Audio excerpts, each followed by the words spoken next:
მოგესალმებით, ჩვენ ნახეთ რომ უკვე თანათანობით ქვეყანა ემზადება იმისათვის და გადის სხვადასხვა ეტაპებს, რათა დაიწყოს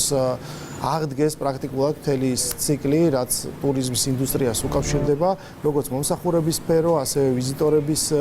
მიღება და უამრავი ადამიანი, რომელიც პირდაპირ თუ იღრიბად ჩართული ამ სექტორში, ისინი დაუბრუნდნენ ჩვეულ სამუშაო პროცესს. დღევანდელი დღეც ალბათ უნდა გამიხილოთ სწორედ ამ კუთხით, რა ინფორმაცია გაქვთ თქვენ, რამდენად გაიარეს სხვადასხვა ბიზნესებმა, რამდენად მოერგნენ უკვე იმ პირობებს, რაც დააწეს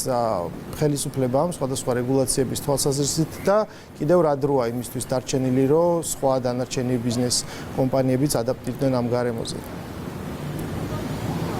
მოგესალმებით გურამ, მივესალმებით თქვენ მაყურებელს. დიახ, უკვე ტურიზმში არსებული სავალდებულო რეგულაციები უკვე როგორც მოგეხსენებათ, გამოქვეყნებულია, კერძო ბიზნესს უკვე აქვს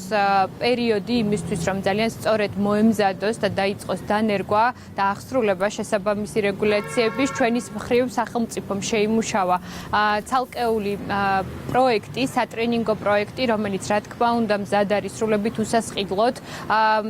დაეხმაროს ბიზნესს პირველ რიგში გაიგოს რეგულაციების შინაარსი და მეორეს მხრივ ძალიან სწრაფად და ეფექტურად შეძლოს რეგულაციების ადაპტირება. ჩვენ რა თქმა უნდა ვსაუბრობთ რამდენიმე ძირითად მიმართულებაზე, ეს არის განთავსების ობიექტები, კვების ობიექტები, ტურისტული ტრანსპორტი, ისევე როგორც ტურისტული გიდი, როგორც მოგეხსენებათ, 1 ივნისიდან უკვე ფუნქციონირებს გარესივრცეების სარესტორნო ბიზნესში, ხოლო დღევანდელი დღიდან უკვე ეძლევათ შიდა სარესტორნო ბიზნესებს, ისევე როგორც განთავსების ობიექტებს ოპერირების საშუალება. თუმცა ერთი განსხვავებაა, რაც გულისხმობს იმას, რომ განთავსების ობიექტებში კიდევ დამატებითი ფილტრები ჩაშენდა, რაც გულისხმობს იმას, რომ სავალდებულო გახდა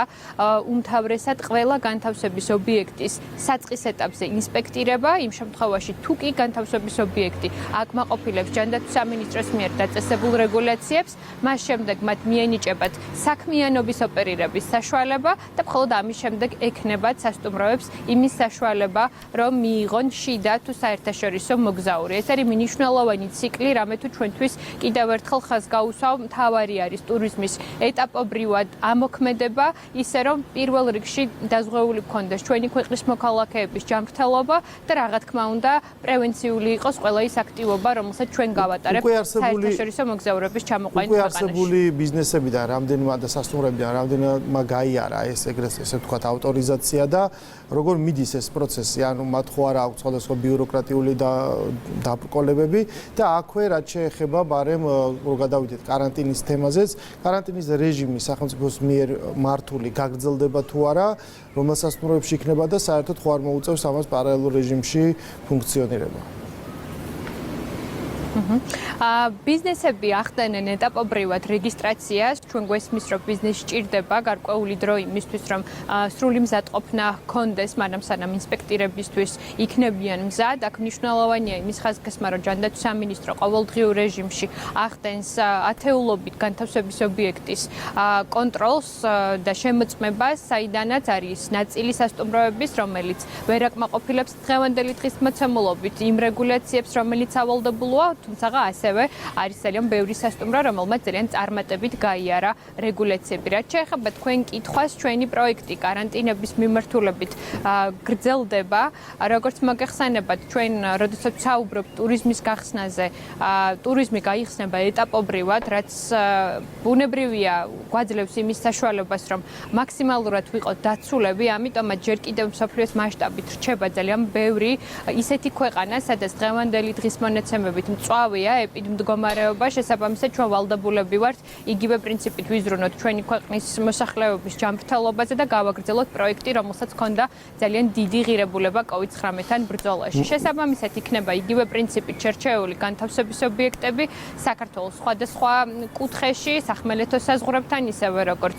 დედაქალაქში, ეს მოიცავს იგივე პრინციპით საშუალო მცირე, ისევე როგორც შედარებით მსხვილი სასტუმროების ინტეგრირებას პროექტში და კიდევ კიდევ ერთხელ ეს იქნება ყველა იმ ჩვენი ქვეყნის მოქალაქისთვის, რომელიც ბრუნდება საქართველოდან ისეთი ქვეყნებიდან, ვისთანაც ჩვენ შესაძლებელია მომდევნო პერიოდში არ გვქონდეს ეგრეთ წოდებული უსაფრთხო დერეფნების ხელშეკრულება გაფორმებული. მარიამ,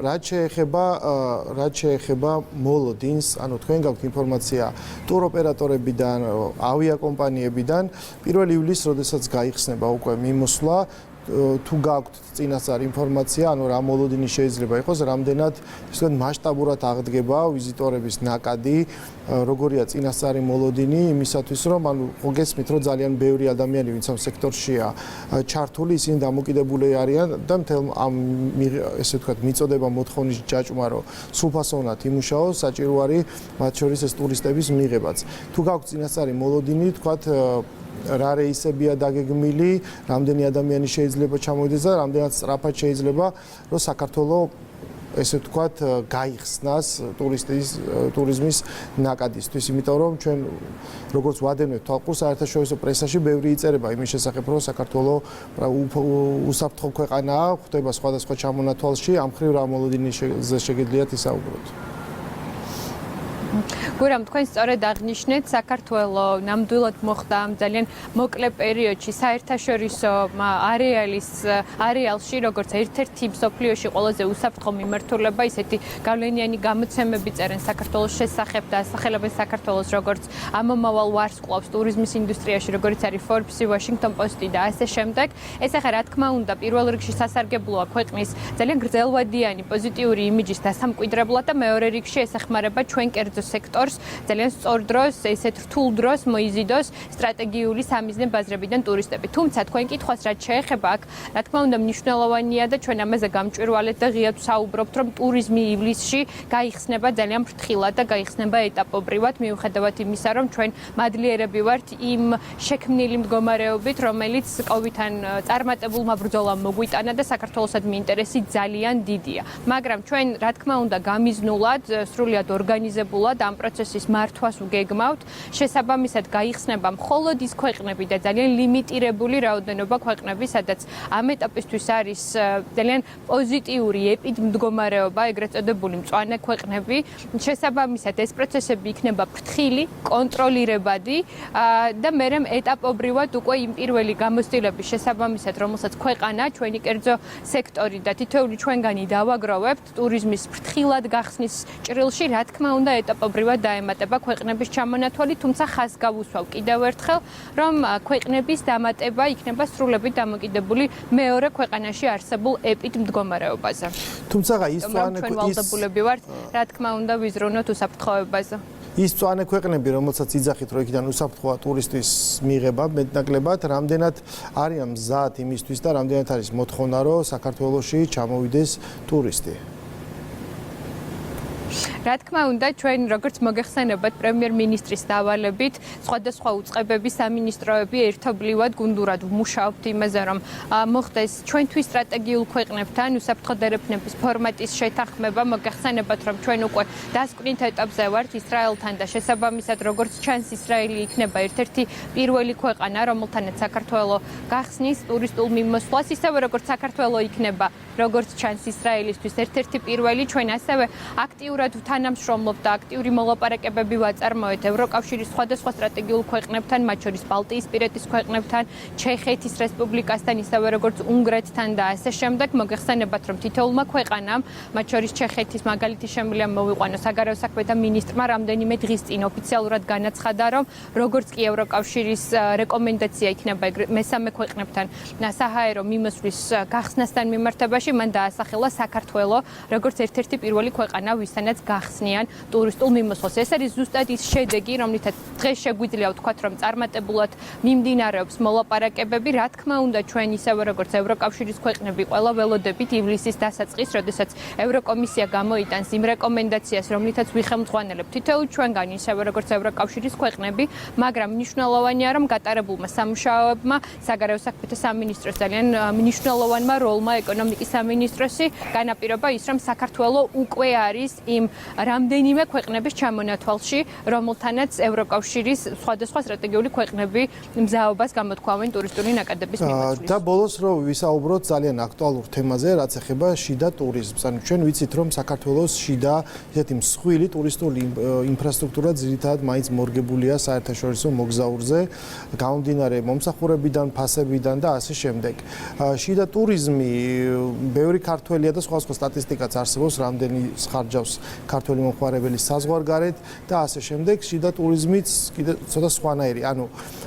როგორ წარმოგიდგენიათ, რომ აი ეს პროდუქტები, ესე ვთქვათ, რასაც ქართველი მომხმარებელი იყენებს ტურისტული კუთხით, შეიძლება რომ შიდა ბაზარზე ჩანაცვლდეს და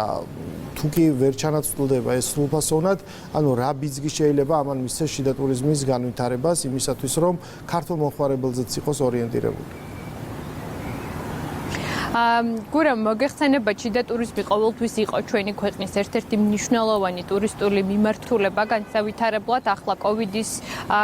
ჟამს და პერიოდში, რა თქმა უნდა, კიდევ უფრო მეტად იძენს მნიშვნელობას და ღირებულებას. შიდა ტურიზმი ბუნებრივია ვერ იქნება ჩამონაცვლებელი იმ საერთაშორისო ტურიზმიდან მიღებული შემოსავლების, თუმცა რა თქმა უნდა, ჩვენ ძალიან რეალისტურად უნდა შევაფასოთ, თუ რამხელა პოზიტიური ზეგავლენის მოხდენა შეუძლია გაზრდილ შიდა ტურისტულ ნაკადებს ჩვენი ქვეყნის ეკონომიკაზე, თუმცა უმთავრესად იმ ბიზნესზე და იმ კერძო სექტორის წარმომადგენლებზე, რომელსაც უკვე აგერ მიმდინარე რამდენიმე თვეა სრულებით შეჩერებული აქვთ ბიზნეს ოპერირება. ჩვენ არაერთ ღონისძიებას, აქტივობას, კამპანიას გეგმავთ იმისთვის, რომ ბევრ საქართველოს მოქალაქეს გავუჩინოთ ჩვენი ქვეყნის შიგნით მოგზაურობის სურვილი. რა თქმა უნდა, აქ ასევე იმ კონკურენტუნარიან პირობებზეც უნდა ვისაუბროთ, რაც გულისხმობს იმას, რომ ძალიან ცოტა ქვეყანაა მთელი მსოფლიოს მასშტაბით, რომელიც ისეთი უსაფრთხოა, როგორც ჩვენი ქვეყანა, შესაბამისად უმთავრესად უსაფრთხოების პრინციპიდან გამომდინარე და შემდგომ ძალიან დივერსიფიცირებული ტურისტული პროდუქტებიდან გამომდინარე, ჩვენ ვფიქრობთ, რომ ძალიან ბევრი ახალგაზრდა ოჯახი, სხვადასხვა კატეგორიის ადამიანები, სათავგადასავლო ტურიზმის მოყვარულები, ეკოტურიზმის ნებისმიერი სხვა მიმართულება, რომლითაც ისინი მოგზაურობდნენ საერთაშორისო ბაზრებზე, მინიმუმ წლის ბოლომდე ჩვენ ვარაუდობთ და იმედს ვიქონიებთ, რომ ეს ადამიანები დარჩებიან საქართველოში, იმოგზაურობენ საქართველოში და რაც მთავარია, თავიანთ წვლილს შეიტანენ ჩვენი ქვეყნის ეკონომიკის, ისევე როგორც შიდა ტურიზმის განვითარებაში. დიდი მადლობა მარიამ ჩართვისთვის.